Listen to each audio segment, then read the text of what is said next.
In the autumn of 1939, the chief designer of the de Havilland Aircraft Company, Geoffrey de Havilland, walked into the British Air Ministry in London with a proposal for a new bomber.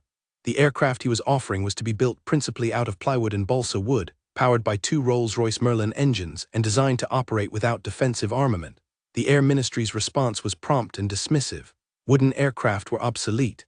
Unarmed bombers were a tactical absurdity. The ministry had no interest in funding the development of either, much less of an aircraft that combined both ideas. De Havilland was sent away. 2 years later, on November 25, 1940, the prototype of the aircraft the Air Ministry had refused to fund, designated W-4050, lifted off the company airfield at Hatfield and flew at 390 miles per hour on its first test. It was at that moment faster than any production fighter in the British or German air forces. It was made of plywood. It carried no defensive guns. It would become the de Havilland Mosquito, and across the 4 years that followed it would fly bomber, night fighter, intruder, photo-reconnaissance and maritime strike missions over every European front, at speeds the Luftwaffe's interceptor force could not consistently match. 7,781 Mosquitoes would be built across 3 countries during the war years. The aircraft would post one of the lowest operational loss rates of any major Allied combat type. Its combat record would force the senior officers of the Air Ministry, who had rejected the design in 1939, to confront, by 1942, the fact that their dismissal had been wrong. Geoffrey de Havilland's design gamble had been deliberate. He had concluded in 1938, looking at the performance data on the early Spitfires and Hurricanes, and at the Air Ministry's projections for German fighter development, that no British bomber being designed at the time could survive in daylight over Germany against the next generation of single-engine fighter aircraft. The bombers being funded by the Air Ministry, the Wellington, the Stirling, the Halifax, and the projected Lancaster, were all subsonic, heavily armed, slow at 15 to 20,000 feet, and reliant on their defensive turrets to fight off interceptors. De Havilland's analysis was that the defensive turrets did not work.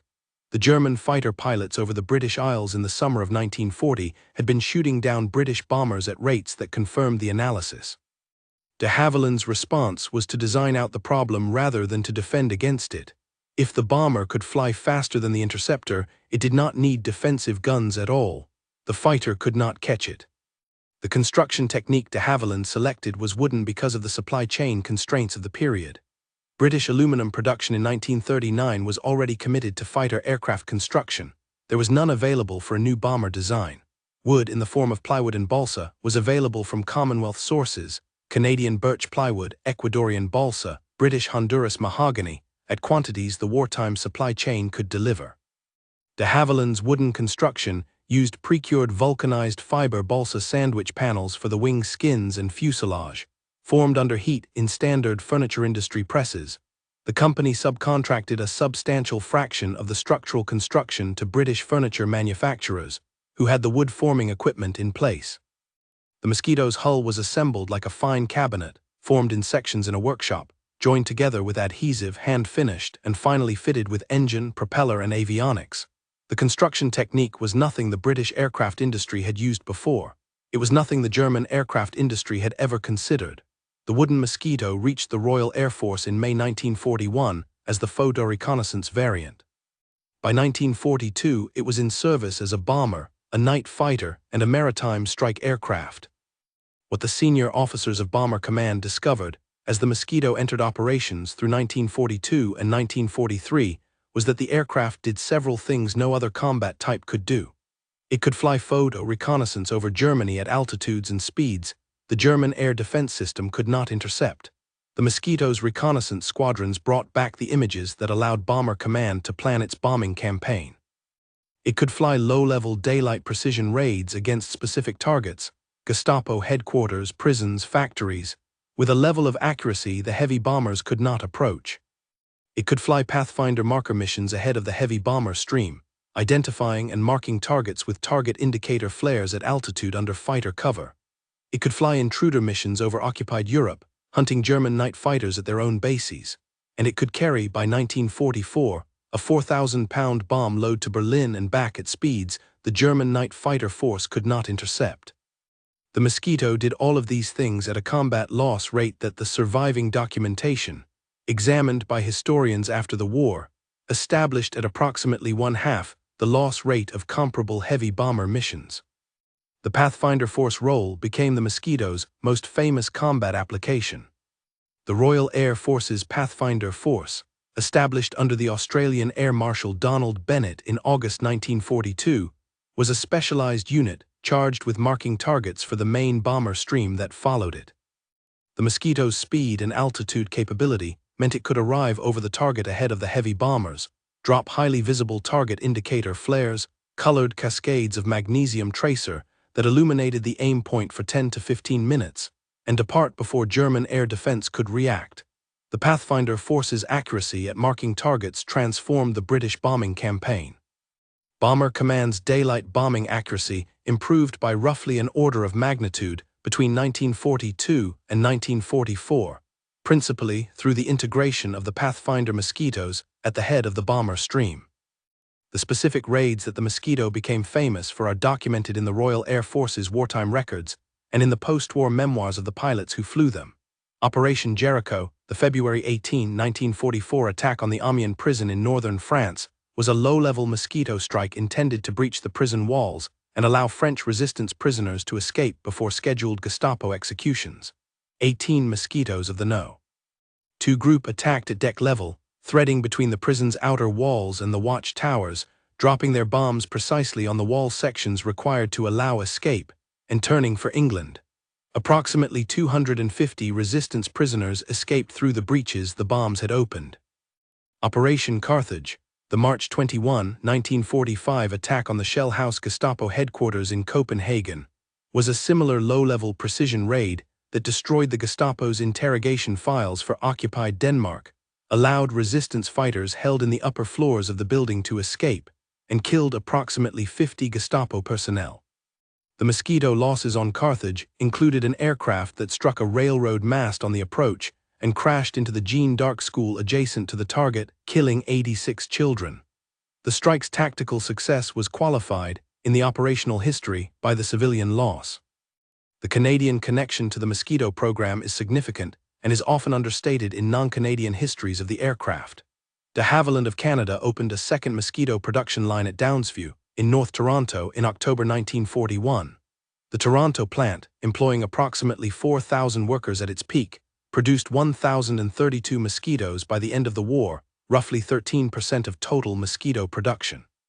The Canadian-built Mosquitoes were principally B Mark XX bomber and night fighter variants, delivered to the Royal Air Force in Britain and to the Royal Canadian Air Force squadrons operating both in Europe and in the North American defense role. 4 RCAF Mosquito night fighter squadrons NOS, 406, 409, 410, and 418, flew operationally over Britain, France, and Germany through the European campaign. The aircraft they flew were principally British-built, but a significant fraction were from the Downsview plant. The Canadian thread in the Mosquito's combat history runs through both production and operational use. The German response to the Mosquito was, through 1942 and 1943, ineffective. The Luftwaffe's standard night fighter, the Bf 110, was too slow to catch the Mosquito at altitude. The Junkers Ju-88, which replaced the Bf 110 in the night fighter role through 1943, was slightly faster but still could not consistently intercept the Mosquito on a stern chase. The Heinkel He-219 Uhu, the dedicated night fighter the Luftwaffe rushed into service in mid-1943, was finally fast enough to catch the Mosquito in some engagement geometries, but was produced in too small numbers to make a strategic difference. The Messerschmitt Me-262 jet fighter, when it entered service in 1944, was the first German interceptor capable of routinely catching the Mosquito at altitude. By then the war was nearly over. The Mosquito had spent 4 years operating in skies the German air defense system could not adequately defend against an aircraft of its speed. The photo-reconnaissance variant of the Mosquito, the PR Mark IV and later Marks, flew a category of operation that became, by 1943, the single most important source of intelligence on German industry and military movements available to the Western Allies. The Mosquito PR variants carried no weapons, no defensive guns, no bomb load. They carried instead 2 Williamson F-52 cameras with 36-inch focal lengths, mounted vertically in the bomb bay, and 2 larger split-format F-24 cameras for oblique imagery. The cameras were exposed automatically by a timer linked to the aircraft's airspeed, producing overlapping stereoscopic pairs of imagery at altitudes between 25 and 35,000 feet. The aircraft flew unescorted over targets in Germany, Norway, Italy, occupied France, and southeastern Europe at speeds the Luftwaffe could not consistently intercept. The intelligence the Mosquito reconnaissance squadrons produced included the first photographic confirmation of the V-1 launch sites in occupied France, the first detailed imagery of the V-2 development site at Peenemünde, the first confirmation of the construction of synthetic oil plants at Luna and Perlitz, and the photographic record that allowed Bomber Command to plan and target the German strategic bombing campaign. The Mosquito reconnaissance pilots were among the most decorated British airmen of the war by total individual operational hours flown. They flew thousands of sorties without bombs and without guns, and brought back the imagery that the rest of the air campaign was planned from. The Light Night Striking Force, the dedicated Mosquito harassment bomber unit established within Bomber Command in 1944, produced a specific operational pattern that the German civil defense system found particularly difficult to manage. The LNSF dispatched small groups of Mosquitoes, sometimes as few as a dozen aircraft, sometimes as many as 100, against German cities almost every night between September 1944 and April 1945. The Mosquitoes carried 4,000-pound blockbuster bombs, dropped from 25,000 feet at high speed, and turned for England before the German night fighters could intercept. The damage from any individual Mosquito raid was modest. The cumulative effect on the German population, however, was substantial. The Light Night Striking Force forced air raid alerts in major German cities most nights of the 8-month period. The affected population could not rest. Civilian and industrial productivity in the cities fell as a function of the disrupted sleep cycle. The pattern was a deliberate strategic bombing concept Bomber Command had developed specifically to take advantage of the Mosquito's unique speed and altitude profile. The Soviet long-range aviation, the U.S. Strategic Air Command, and the Israeli Air Force all later adopted variations of the Light Night Striking Force concept in their own post-war operational doctrines. A specific Mosquito raid from the autumn of 1944 has stayed in the British operational record for its precision. On October 31, 1944, 25 Mosquitoes of the Royal Air Force's No. 21 and No. 464 squadrons, with No. 487 Squadron of the Royal New Zealand Air Force, attacked the Aarhus University buildings in Denmark, which had been requisitioned by the Gestapo as their Danish regional headquarters.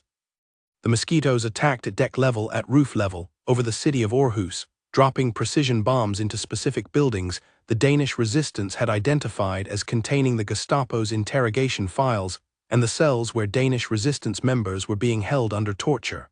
The raid lasted 3 minutes. The targeted buildings were destroyed. Approximately 200 Gestapo personnel were killed. An estimated 150 Danish resistance prisoners were either liberated or, in some cases, killed in the bombing itself. The Mosquito losses were 1 aircraft. The raid set a precedent for the kind of urban precision strike against specific buildings that Western air forces would not be able to replicate at scale until the introduction of laser-guided weapons in the 1970s. The pilots of the No. 487 New Zealand Squadron who flew the Aarhus raid wrote, in their unit operations record book that night, that the precision required of the navigation had been the most demanding of any operation they had flown to date. The raid is preserved in the Royal Air Force's institutional memory as one of the high points of the Mosquito's operational career. The Mosquito's wartime production at Hatfield and at Downsview developed a labor and supply chain that, in its own quiet way, was a model of distributed industrial mobilization. The principal British furniture manufacturers, the High Wycombe firms of Egham, Parker Knoll, and several smaller workshops, produced sub-assembled Mosquito hull components throughout the war, allowing de Havilland to focus its own factory floor on final assembly and on the engineering of complex components. The Canadian operation at Downsview drew its plywood from the same Canadian birch operations that had supplied British furniture manufacturers since the 1920s. The labor force at Downsview included a substantial fraction of women workers who had previously been employed in the Toronto piano and furniture industries, their wood finishing skills transferred directly to the Mosquito's hull finishing requirements. The Mosquito production system was, in a sense, the British and Canadian furniture industries reorganized for aircraft production. The technique did not survive the post-war period in commercial use. Metal airframe aircraft displaced wooden aircraft from production within a few years of war's end. But for the 4 years of the Mosquito's operational service, the woodcraft technique produced an aircraft no metal airframe contemporary could match in speed or in operational versatility. The Luftwaffe's night fighter pilots in their post-war interviews were consistent in their assessment of the Mosquito. Generalmajor Adolf Galland, the head of the German fighter arm, said in a 1947 interview that the Mosquito had been, in his judgment, the most effective British combat aircraft of the war. Wilhelm Herget, an experienced night fighter pilot of Nachtsjägergeschwader 4, was reported in post-war Allied interrogations as having said that, on his squadron, intercepting a Mosquito was considered an exceptional achievement that produced congratulatory drinks at the officers' mess. Helmut Lent, the second highest-scoring German night fighter ace of the war, identified the Mosquito in his unit diary as the aircraft his pilots feared most because it could not be caught from behind and could engage with the surprise advantage. The British wooden bomber had become, by the verdict of the men sent to shoot it down, the aircraft the Reich's air defense system could not adequately answer. The Mosquito's operational loss rate was the figure that, more than any other, vindicated de Havilland's pre-war design judgment. Across approximately 45,000 Mosquito combat sorties flown during the war years, the Royal Air Force lost approximately 275 aircraft to enemy action. The loss rate per sortie was approximately 0.6%, about half the rate of the Lancaster heavy bomber, which had been the principal British strategic bomber of the war. Bomber Command's overall combat aircrew casualty rate of approximately 44% had been the highest of any major Allied combat formation. The Mosquito's casualty rate had been measurably lower. The wooden bomber that the Air Ministry had rejected in 1939 because it could not be defended had, by the verified loss statistics, been the most defensible British combat aircraft of the war. 7,781 Mosquitoes were built across the war years at 6 factories in 3 countries. The aircraft remained in active Royal Air Force service until 1955, and in the Israeli Defense Force Air Force until 1956. Several airworthy Mosquitoes survive in 2026 in private restoration and at museums across Britain, Canada, New Zealand, and the United States. The Royal Air Force Museum at Hendon and the Canada Aviation and Space Museum at Ottawa each maintain a restored Mosquito in their permanent collections. Geoffrey de Havilland himself, who died in 1965 at the age of 83, considered the Mosquito the design he was most pleased with across a career that had also produced the Comet, the Vampire, and the Trident. The aircraft the Air Ministry rejected in 1939 was, by the verdict of its designer, the chief operational pilots who flew it, the Luftwaffe night fighter pilots who tried to shoot it down, and the surviving combat statistics, the right aircraft for the war it was built to fight. The Air Ministry's rejection had been a mistake of doctrinal certainty. De Havilland's persistence had corrected the doctrine in the airframes that flew the missions.